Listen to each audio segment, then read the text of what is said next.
تو آپ کے قومی شاعر نے تقریباً اگر ہم دیکھیں تو زیادہ تر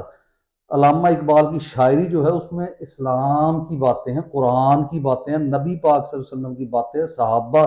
کے واقعات ہیں، بہت ساری آپ نظمیں دیکھ سکتے ہیں، حضرت ابو بکر کے متعلق نظم لکھی گئی، اسی طرح مسلمانوں کے متعلق شکوہ جواب شکوہ دیکھیں تو وہ بھی ایک مسلمان کا جو ہے وہ اللہ سے شکوہ اور پھر اللہ تعالیٰ کی طرف سے اس کا جواب دیا گیا۔ تو اقبال کا شعر ہے کہ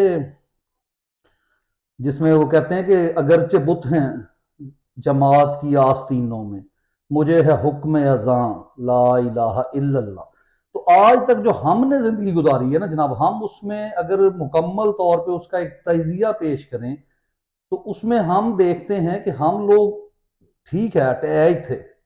ہم لوگ بھی اٹیچ تھے اپنی، یعنی کہہ لیں کہ جو ہماری روایات ہیں، ہمارا جو نظریہ تھا، جو ہمیں وطن سے محبت تھی، لیکن ہوا یہ کہ ہمارے اوپر مطالعہ پاکستان اس شدت سے مسلط کر دیا گیا کہ آج تک ہم لوگ مطالعہ پاکستان سے نکل ہی نہیں پا رہے۔ گو کہ ہم بھی اپنی اسٹوڈنٹ لائف میں یہ ضرور کہتے تھے کیا ہے مطالعہ پاکستان، یہ کیا چیزیں ہیں، لیکن وہاں سے جو میسج کمپنی بہادر پورے ملک میں پھیلانا چاہتی تھی، اگر آپ اس کو دوسرے الفاظ میں لیں کہ جو ایک زہر تھا، جو زہر قوم کی نس نس میں اتارنا چاہتی تھی، وہ اس کمپنی نے مطالعہ پاکستان کی صورت میں اتارا۔ اور آج بھی اگر آپ کچھ لوگوں کو دیکھتے ہیں کہ وہ غلط راستے پر کھڑے ہیں، غلط بات پر اٹے ہیں، غلط بات پر ڈٹے ہیں، تو اس کی وجہ کیا؟ اگر آپ اس کو سوچنا شروع کریں تو سب سے پہلے آپ کو نظر آئے گا کہ F A pass, under matric, اور اگر وہ زیادہ پڑھے لکھے بھی ہیں تو ان کے اوپر پاکستان سٹڈی، مطالعہ پاکستان کا اس قدر اثر ہے کہ اس اثر سے وہ نکل ہی نہیں پاتے۔ اور بہت سارے لوگ جو آپ کو لگیں گے کہ بڑے ریڈیکل ان کی تھنکنگ ہے، یعنی they are very creative, but even then when they talk about some people like Major Aziz Bhatti, the people who fought the war of 1965 and even who participated in 1971، یعنی وہ لوگ ان سے وہ باہر نہیں نکل رہے۔ حالانکہ آپ کو ایک فلٹر لگانا ہے، آپ کو دیکھنا ہے کہ ٹھیک ہے ہمیں پتہ ہے کہ ایم عالم کی اگر ہم بات کریں تو وہ ایک شخص محب وطن شخص تھا، اور ایسے ہی بہت سارے شہداء ایسے ہی ہوں گے، لیکن ہمیں یہ چیز بہرحال نکالنا ہوگی کہ ان کو بھی معلوم نہیں تھا، وہ لوگ جو شہید ہو گئے اس وطن کے لیے، ان کو بھی یہ نہیں پتا تھا کہ یہ جنگیں جو شروع کی ہیں ایوب خان نے یا یحییٰ خان نے، یہ جنگیں جو ہے واقعی آپ کے نظریے کی وجہ سے لڑی جا رہی ہیں؟ کیا یہ اسلام کی جنگیں ہیں، یا یہ جنگیں صرف اپنے مفادات، خطے میں طاقت کا جو ایک توازن تھا اس کو برقرار رکھنا تھا، جو انٹرنیشنل پلیئرز تھے جو آج بھی ہیں، کہ ان کے لیے لڑی؟ یعنی آپ کا ایک شخص جو ہے ایوب خان، وہ فاطمہ جناح کا، اپنا لیاقت علی خان، قائد اعظم محمد علی جناح کا جو ہے وہ کیا کہتے ہیں سگا نہیں ہو سکتا، اپنے یعنی لیڈران جو ان کے لیے والد کی طرح سے، ان کے لیے وہ کھڑا نہیں ہو سکتا۔ کیسے ہو سکتا ہے وہ قوم کے مفاد کے لیے یا وہ اپنی پاک آرمی کے مفاد کے لیے کھڑا ہوگا؟ وہ امریکن ٹاؤٹ تھا، وہ امریکہ کا ایجنٹ تھا، ٹھیک ہے، اس لیے اس کو امریکہ میں پروٹوکول بھی ملا تھا۔ تو اسی طرح یحییٰ کو آپ کو دیکھنا ہوگا کہ وہ اپنے نفس کا جو ہے وہ غلام تھا، ٹاؤٹ تھا، اور پھر امریکن ٹاؤٹ بھی تھا۔ تو ایسے لوگوں کے لیے جو لوگ لڑے تھے تو وہ ہماری ہی طرح، یعنی کہہ لے کہ ان کو مس گائیڈ کیا گیا تھا، اگر کہہ لے گمراہ کیا گیا تھا کہ وہ بھی، تو ہم لوگ جو تھے وہ اگر ہمیں وطن سے محبت بھی تھی تو بہت ساری باتوں پہ ہم گمراہ تھے، اور آج بھی ہم گمراہ ہیں، کیونکہ آج بھی جو لوگ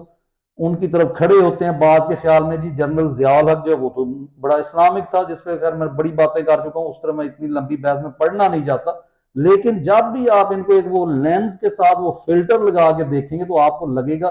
کہ یہ تاریخ میں غلط ڈائریکشن پر کھڑے ہیں ہمارے جتنے جرنیل ہوئے ہیں، اور آج بھی کھڑے ہیں، اس لیے، اور ان کے ساتھ ملٹری اسٹیبلشمنٹ بھی کھڑی ہے، اس لیے ان چیزوں کو آپ کو مد نظر رکھنا۔ یعنی آپ جب کہتے ہیں نا لا انفورسمنٹ ایجنسیز، تو what is meant by it, کہ وہ لوگ جو لا کو امپلیمنٹ کروائیں گے،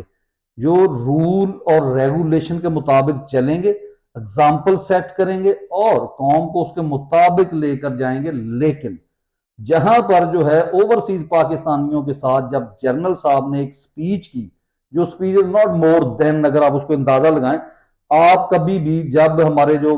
کہہ لیں کہ بچے جب تقریریں کرتے ہیں تو ان کو ایموشنز ایسی تقریریں لکھ کر دی جاتی ہیں کہ ہم یہ کر دیں گے وہ کر دیں گے، تو وہاں پہ وہ بچے وہ تقریریں کرتے ہیں وہ اچھے لگتے ہیں. تو آپ کو پتہ نا ان کی ذہنی افزائش تو ہوئی نہیں ہے،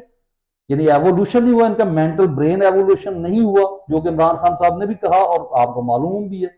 ان کو نہیں معلوم کہ ان کے جو قول و فعل میں کس قدر تضاد ہے. اور اللہ تعالیٰ قرآن میں یہ قرآن کی آیتیں بیان فرماتے ہیں، اللہ تعالیٰ قرآن میں فرماتا ہے کہ تم وہ لوگ وہ بات کیوں کہتے ہو جو تم کرتے نہیں، تمہیں معلوم نہیں اس کا مفہوم ہے کہ تم اللہ کو یہ بات بہت ناپسند ہے. لیکن جناب یہ دین کو صرف اپنے مقصد کے لیے چلانے والے لوگ ہیں، ان کو کوئی اللہ کا خوف نہیں ہے، یہ اپنے دور کے فرعون ہیں. تو اس میں چاہیے تو یہ تھا کہ کوئی نہ کوئی شخص کھڑا ہوتا، لیکن کیونکہ پورا ملک جو ہے وہ اس بے غیرت شخص کے کنٹرول میں ہے، تو اس وجہ سے جناب پولیس پکڑنے کے لیے انہوں نے چھپ کر اپنی ماں کا جنازہ پڑھا. اور یہاں پر لوگ بہت سارے کہتے ہیں کہ مائیں سانجی ہوتی ہیں. مائیں سانجی غیرت مندوں کی ہوتی ہیں، جو بے غیرت ہوتے ہیں ان کی مائیں بھی سانجی نہیں ہوتی، نہ ان کے نظریات اصول سانجے ہوتے ہیں، بلکہ ان کی جو ہے پرائیورٹیز، ان کے رشتے بھی سانجے نہیں ہوتے. اس چیز کو آپ کو سمجھنا ہوگا. تو بہرحال عامر مغل صاحب نے جیسے بھی یعنی وہ جنازہ چھپ کے پڑا، تو یہ ہے جناب جو اب میں اس کو کیوں یہ تو بات چلے کی، اس کو اب دیکھیں کہ جو اوورسیز پاکستانیوں کے ساتھ اس شخص نے خطاب کیا، اس کا مین ایجنڈا جب بہت ساری غلط باتیں کی جو کہ ابھی میں تفصیل سے آگے بیان کروں گا، لیکن سب سے بڑی بات جو اس شخص نے کی تھی وہ کہا تھا کہ یہ جناب ہم ہارڈ سٹیٹ بنا رہے ہیں. اور ہارڈ سٹیٹ کیا ہوتی ہے، یعنی واٹ از ہارڈ سٹیٹ؟ تو وہاں پہ بڑی انگلش بھی یہ شخص بولتا ہے اور اس میں بتا رہا ہے کہ ہارڈ سٹیٹ سے مراد یہ ہے کہ جہاں پہ آئین کی حکمرانی ہوگی. تو جناب آئین کی حکمرانی تو یہ ہے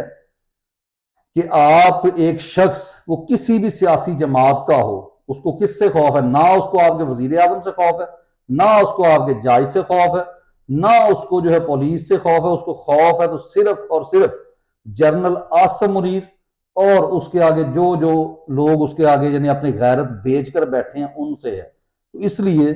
اور ان سے بھی خوف نہیں ہے، یعنی وہ اپنے مقصد کے لیے ان کے قابو نہیں آنا چاہتا، ٹھیک ہے، کیونکہ اس کو پتہ ہے کہ دشمن بہت بڑا بے غیرت دشمن ہے، یہ صرف اس کا مسئلہ ہے. تو لیکن یعنی چاہیے تو یہ تھا کہ وہاں پہ آپ وہ میاں آباد اس کا بیٹا جب فوت ہوا تو اس کو اچھے طریقے سے لے گئے، لیکن آپ ہتھ کڑیوں میں لے کے آ رہے ہیں. آپ میسج کیا دینا چاہتے ہیں؟ یہاں پر آپ کا آئین ہے، یعنی جو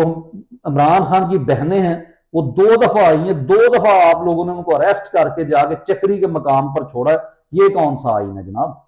پھر اس کے بعد جناب آپ نے یہاں کی خواتین کو سڑکوں کے اوپر گھسیٹا ہے. یہ کون سا آئین ہے؟ آپ نے سارے ججز جو ہے وہ سائیڈ لائن کر دی ہیں، اور جو 2 نمبر ضمیر فروش ججز ہیں وہ آپ نے غیر آئینی ترمیم کی بدولت لگا دیے ہیں، اور اس ملک کا پورا آئین کا سسٹم آپ نے تباہ و برباد کر دیا ہے. تو کون سی ہارڈ سٹیٹ ہے جناب آپ